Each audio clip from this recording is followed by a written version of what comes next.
السلام عليكم. لما يبقى عملت كل حاجة اون بيج ولسه في الصفحة التانية برضه ايه الإجابة على السؤال هنا بتعتمد على مقدار الشغل اللي احنا بذلناه في البيج دي، لأن كاس اي او احنا عندنا كم كبير من الحاجات اللي بنسميها رانك فاكتورز. الرانك فاكتورز دي بتبقى مؤثرة على حسب الموقع اللي انا شغال عليه. بمعنى انا ممكن اكون عندي واحده من الرانك فاكتورز الويب سايت بتاعي مكتسبها لان هو براند تقيل في السوق وليه وزن والكلام ده كله. فبعض الحالات مش بيكون انا عندي الرانك فاكتور دي.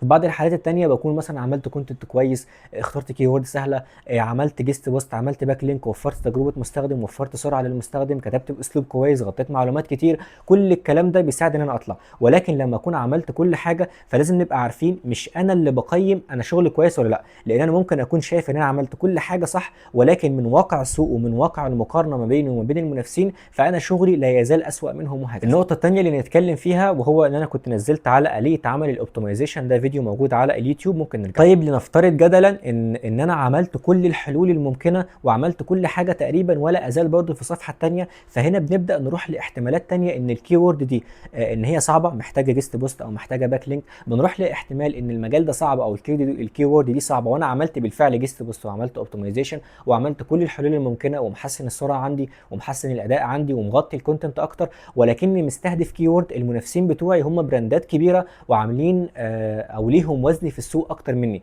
فبالتالي اكيد هواجه صعوبه ان انا أطلع. فبالتالي انا بيكون عندي كم كبير من الاحتمالات، بحاول ابدا اغطي الاحتمالات دي بالكامل لحد ما اوصل للنتيجه اللي انا محتاجها. وده اللي بنسميه الرانك فاكتورز، واللي هو انا بحاول اوفر او اعمل الرانك فاكتورز دي كلها عشان افضل في الصداره او احاول اطلع من نتائج متاخره لنتائج. ولو عندك اي سؤال وحابب نجاوب عليه تقدر تسيبه في التعليقات، وما تنساش تنضم لاكتر من 15,000 عضو على ادفانسد ديجيتال ماركتنج كوميونتي.